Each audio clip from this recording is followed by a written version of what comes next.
Isa yun naman magandang araw para matuto. Welcome back sa YouTube channel natin or sa Facebook kung sa Facebook mo ito pinapanood. Ako po, si Architect Ed. Maganda bang gumamit ng wallpaper? Sagutin natin yan. Check this out. Isa naman magandang araw para matuto. Welcome back sa YouTube channel natin or sa Facebook.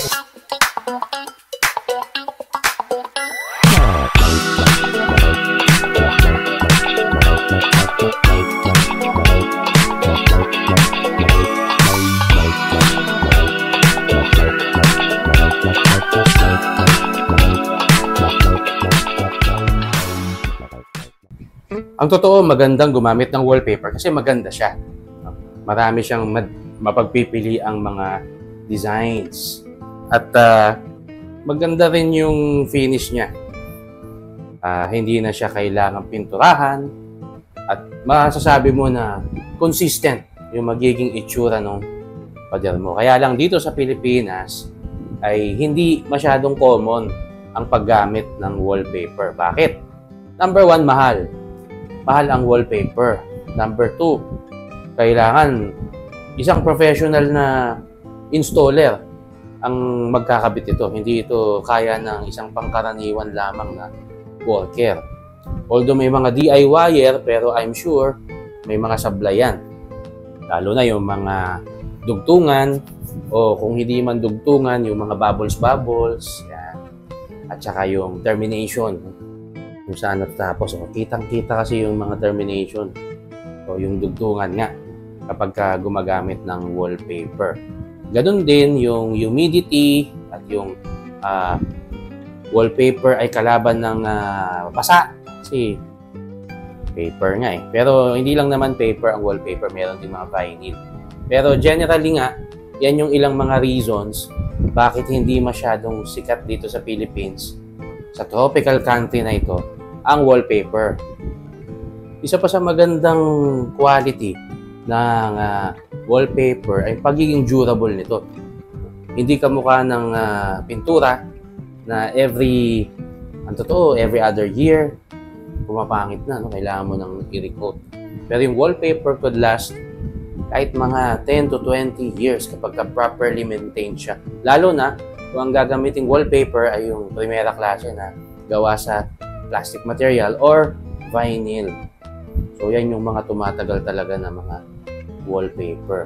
Pero may limitation. Ang limitation nitong wallpaper, yun nga, no? Kapag medyo may mali, hindi mo naman pwedeng ikat lang yung mali tapos takpan mo. Kitang-kita yun.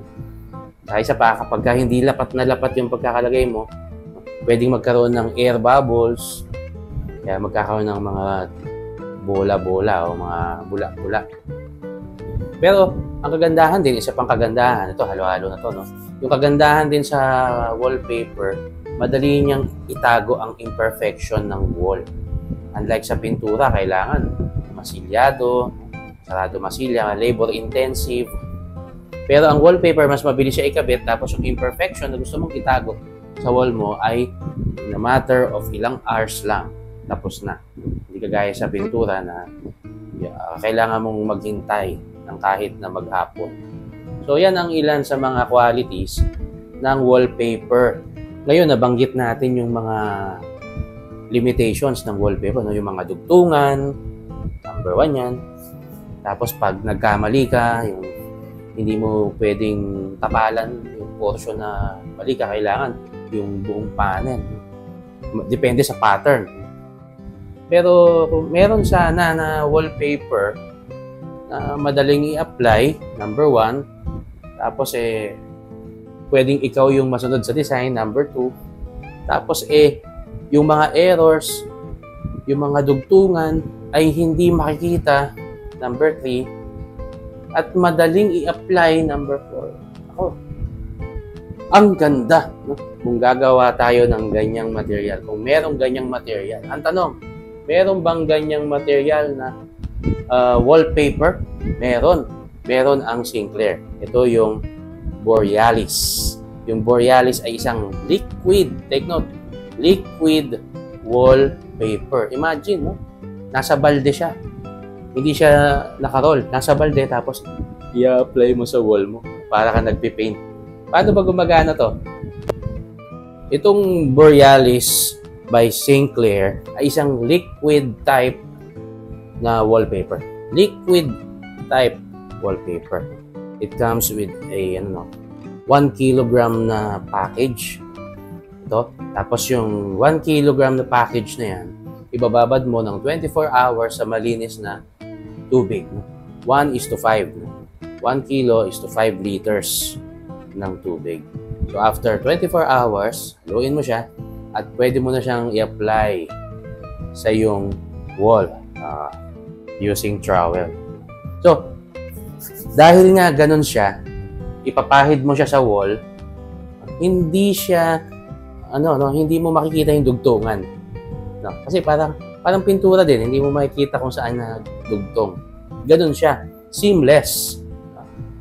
At, ang maganda pa rito, kapag nagkamali ka, yung same material na yon, papahid mo lang uli doon sa spot na nagkaroon ka ng error. Hindi kaya katulad ng isang material na wallpaper, yung wallpaper na naka-roll, talagang talagang papel or vinyl na yung kanyang pattern, pag nagkamali ka doon, maliligaw ka pagka dinugtungan mo o pinatungan mo, tinagpian mo. Ito hindi, seamless siya. Eco-friendly rin siya kasi yung mga ginamit na materials ay mga natural materials like cotton, o cellulose na hindi harmful sa environment. Ganun din, meron din siyang thermal and acoustic insulation effect. Kasi nga, may fiber siya eh. No? So, pwede siyang magbato ng magandang sound or mag-absorb ng magandang sound. Kaya yung sound sa room, hindi magbabounce, kundi gagapang yung sound. Para na rin siyang magbibigay ng acoustic treatment doon sa room. Na, lalo na kung yan ay mga theater, home theater, or music room. Napakaganda nitong material na to. And durable siya. Dahil nga gawa siya sa fiber at repairable siya. Madaling i-repair yung spot na nagkaroon ng minor damages or yun yung binabanggit natin kanina, nagkamali. Kaya kung gusto mong mag-inquire sa kanila, ilalagay ko yung link sa description. Pero makikita mo sila sa Facebook, sa Lazada, sa Shopee, at meron din silang mga pro stores. Yung Sinclair ay may mga pro stores sa iba't ibang lugar. So, pwede mong i-inquire sa kanila kung paano makakabili ng product na ito. Maraming salamat. Sana nakapag-share ako ng something new at useful sa inyo, lalo na sa mga gustong gumamit ng bagong material sa inyong mga pader at sa inyong mga bahay. Sa susunod ulit, ingat po tayo lahat. Magkita-kita po tayo ulit. Ako po si Architect Ed. Bye!